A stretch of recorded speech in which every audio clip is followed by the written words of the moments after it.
दोस्तों यदि आप टेली प्राइम सॉफ्टवेयर में बेहद आसानी के साथ कार्य करना सीखना चाहते हैं, जीएसटी से रिलेटेड जानकारी लेना चाहते हैं, तो इस संबंध में मेरे चैनल पर जो वीडियो अपलोड है उनको देखकर जानकारी ले सकते हैं, ज्ञान अर्जन कर सकते हैं, सीख सकते हैं। इसके अलावा चैनल पर आगे अपलोड होने वाली वीडियो का नोटिफिकेशन चाहते हैं तो चैनल को सब्सक्राइब करके बेल आइकन को प्रेस करके ऑल पर भी क्लिक कर दें। तो चलिए दोस्तों देखते हैं कि आज हम क्या सीखने जाएंगे। आज का हमारा टॉपिक क्या रहेगा। दोस्तों आज हम बात करेंगे आईएफएफ यानी इनवॉइस फर्निशिंग फैसिलिटी के बारे में। आईएफएफ यानी इनवॉइस फर्निशिंग फैसिलिटी क्या है, आईएफएफ को किन के लिए लाया गया है, आईएफएफ को लाने का मकसद क्या है, आईएफएफ में हम क्या क्या जानकारी दे सकते हैं और आईएफएफ को फाइल करने की ड्यू डेट क्या रहेगी, इन सभी सवालों के जवाब लेंगे आज की वीडियो में। सबसे पहले बात करते हैं कि आईएफएफ क्या है।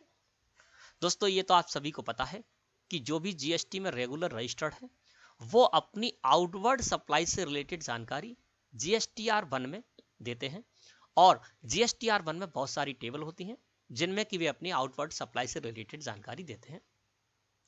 आईएफएफ में भी दोस्तों हमको अपनी आउटवर्ड सप्लाई से रिलेटेड जानकारी ही देनी है, लेकिन इसमें सिर्फ और सिर्फ 4 टेबल हैं। उन 4 टेबल के अंतर्गत ही हम जानकारी दे सकते हैं।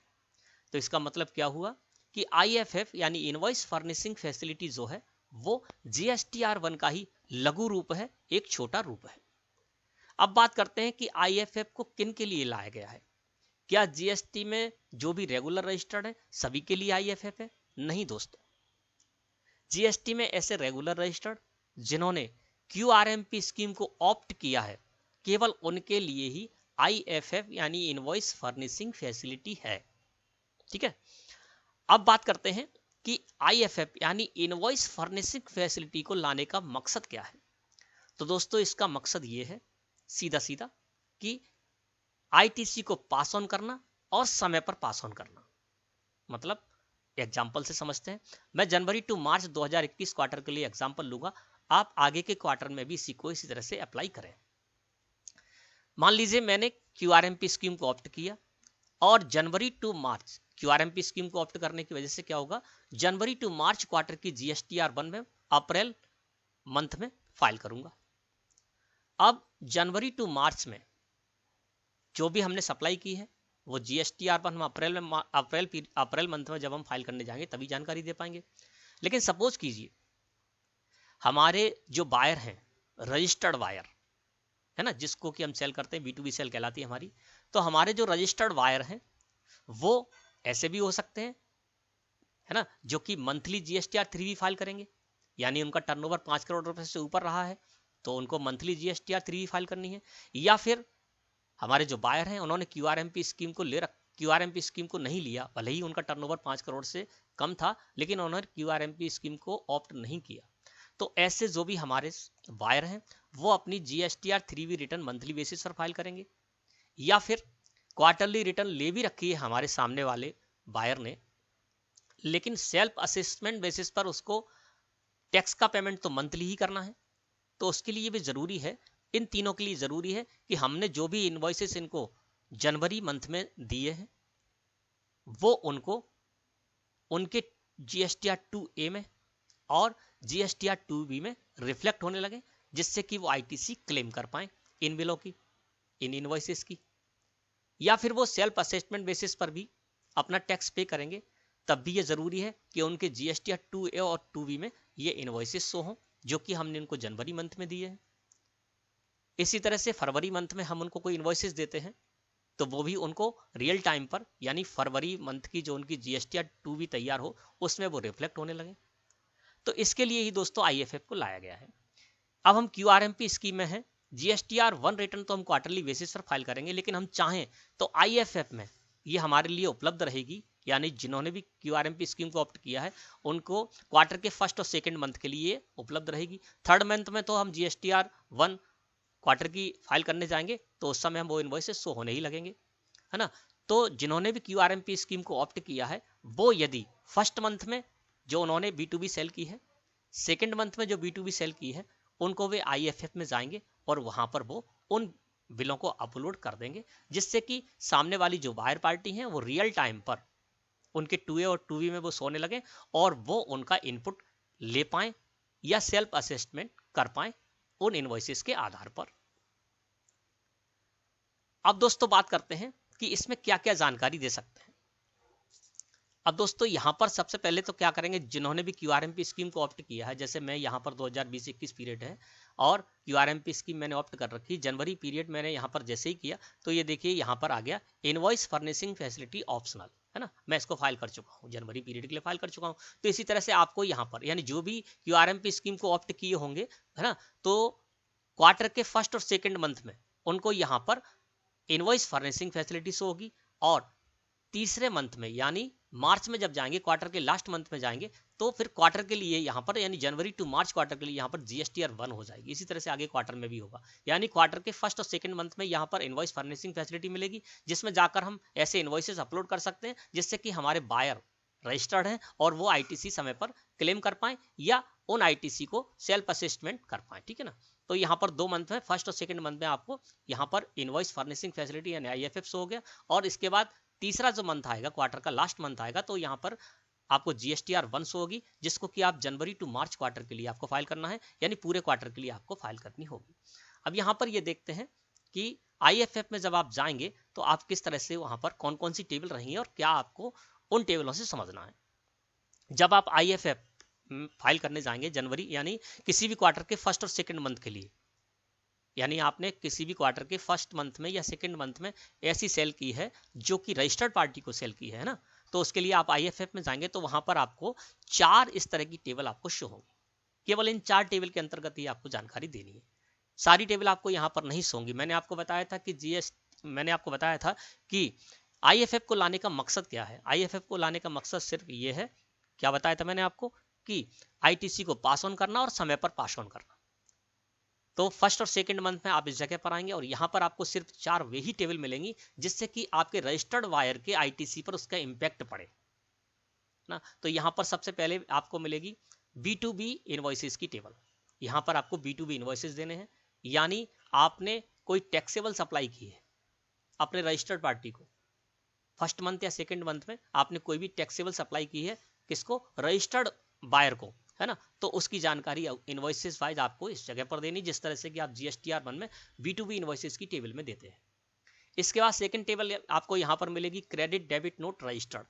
आपने रजिस्टर्ड वायर को जो भी क्रेडिट और debit note as a supplier, आपने अपने रजिस्टर्ड वायर को जो भी क्रेडिट और डेबिट नोट इशू किए हैं इस पीरियड में, वो आप यहाँ पर इस टेबल में जानकारी दे सकते हैं, क्योंकि इसका भी इफेक्ट आपके सप्लायर की आईटीसी पर पड़ेगा। इसके बाद है अमेंडमेंट B2B इनवॉइसेस, यानी बिजनेस टू बिजनेस जो इनवॉइसेस हैं, यानी आप रजिस्टर्ड पार्टी को इनवॉइसेस दिए थे पहले पीरियड में, प्रीवियस पीरियड में, और उसको आप अमेंडमेंट करना चाहते हैं, तो ये 9A टेबल ये भी आपको इस जगह पर उपलब्ध रहेगी।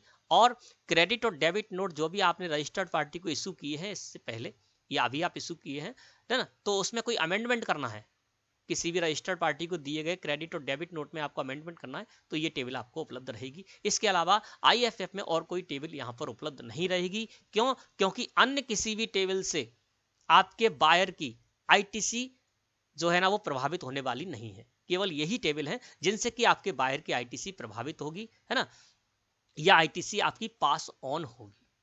तो इसलिए केवल 4 टेबल आपको है इस जगह पर, और इन 4 टेबल के अंतर्गत ही आपको जानकारी देनी है। आपने कोई नील रेटेड सप्लाई की है, भले ही रजिस्टर्ड पार्टी को की हो, तो वो भी आपको यहाँ पर जानकारी देने की जरूरत नहीं है। इसके अलावा B2C यानी बिजनेस टू कंज्यूमर, कंज्यूमर को जो आपने सप्लाई की है, सेल की है, उसकी भी जानकारी यहाँ पर नहीं देनी है आपको, आप दे ही नहीं सकते। इसके अलावा आपने अनरजिस्टर्ड डीलर को भी यदि कोई सप्लाई की है तो उसकी भी जानकारी आप आईएफएफ में नहीं दे पाएंगे। क्यों? क्योंकि रीजन उसका ये है, आपने यदि B2C सेल की, उसकी टेबल यहाँ पर नहीं है। क्यों नहीं है? क्योंकि B2C सेल आप करेंगे तो सामने वाला जो बायर है वो रजिस्टर्ड नहीं है जीएसटी में, तो आईटीसी का इफेक्ट उस पर नहीं पड़ना है, वो आईटीसी तो क्लेम करेगा नहीं, तो इसलिए वो टेबल यहाँ पर नहीं दी गई। इसी तरह से अनरजिस्टर्ड आपका बायर है और उसको यदि आपने सेल की है तो उस पर भी कोई इफेक्ट नहीं पड़ना है आईटीसी, क्योंकि वो आईटीसी तो लेगा नहीं, क्योंकि वो जीएसटी में रजिस्टर्ड ही नहीं है, इसलिए उन टेबलों को यहाँ पर नहीं रखा गया है। केवल ये 4 टेबल हैं, इन 4 टेबल के अंतर्गत ही आपको जानकारी देनी है। और उसके बाद अन्य कोई भी आपकी सेल है, ठीक है ना, जैसे कि B2C सेल है, B2C लार्ज हो या B2C स्मॉल हो, या अनरजिस्टर्ड को जो भी आपने सेल की है, अनरजिस्टर्ड को जो भी डेबिट या क्रेडिट नोट इशू किए, उन सब की जानकारी आपको इसमें नहीं देनी है। मतलब क्या है, मकसद क्या है आईएफएफ का, सिर्फ मकसद इतना है कि आपके जो रजिस्टर्ड वायर हैं वो आईटीसी समय पर अपनी उनको रिफ्लेक्ट होने लगे जीएसटी 2A और 2B में, इसलिए आईएफएफ को लाया गया है। इसके अलावा अन्य कोई भी टेबल यहाँ पर इसीलिए नहीं रखी गई है क्योंकि उनका आपके जो सामने वाले बायर हैं उनकी आईटीसी क्लेम करने पर कोई इफेक्ट नहीं पड़ेगा, क्योंकि वो अनरजिस्टर्ड हैं। अनरजिस्टर्ड होने की वजह से ना तो उनका 2A जनरेट होगा ना 2B जनरेट होगा, तो उन पर कोई इफेक्ट नहीं पड़ने वाला है। इसलिए आईएफएफ सिर्फ और सिर्फ इसलिए लाया गया है कि आपके जो रजिस्टर्ड वायर हैं उनको समय पर आप अपनी आईटीसी पास ऑन कर पाए, उनके 2A और 2B में वो रिफ्लेक्ट हो जाए समय पर, और वो यदि GSTR 3B return monthly basis file करते हैं तो इनकी आईटीसी को वो क्लेम कर पाए, या क्वार्टरली बेसिस पर यदि फाइल करेंगे, क्यूआरएमपी स्कीम को ले रखा है उन्होंने, तो वो जो सेल्फ असेसमेंट बेसिस पर अपना टैक्स पे करेंगे तो इसको 2A और 2B के आधार पर वो अपना सेल्फ असेसमेंट कर पाए और रियल जो टैक्स है उसको पे कर पाए। तो आपको पता चल गया होगा कि इसको लाने का मकसद क्या है और इसमें हमको क्या क्या जानकारी देनी है या क्या क्या जानकारी हम दे सकते हैं। अब बात करते हैं इसको फाइल करने की ड्यू डेट क्या रहेगी। तो दोस्तों, क्वार्टर के फर्स्ट मंथ और सेकेंड मंथ में आपको आईएफएफ शो होगा, तो इसको जो फाइल करने की ड्यू डेट रहेगी, यानी फर्स्ट मंथ के लिए आप फाइल करेंगे सेकेंड मंथ की 13 तारीख तक, और सेकेंड मंथ कि जब आप फाइल करेंगे तो थर्ड मंथ की 13 तारीख तक आप इसको फाइल कर पाएंगे। जनवरी टू मार्च 2021 क्वार्टर के लिए समझते हैं कि जनवरी की जो आईएफएफ है, यानी जनवरी पीरियड में आपने जो भी इनवॉइसेस दी है और जनवरी पीरियड की आप आईएफएफ फाइल करना चाहते हैं तो 1 फरवरी से लेकर 13 फरवरी तक आपको इसको फाइल कर लेना है। सेकेंड मंथ फरवरी की बात करें तो फरवरी मंथ में के जो भी इनवॉइसेस आप आईएफएफ में अपलोड करना चाहते हैं वो 1 मार्च से लेकर 13 मार्च तक आपको अपलोड कर देने हैं।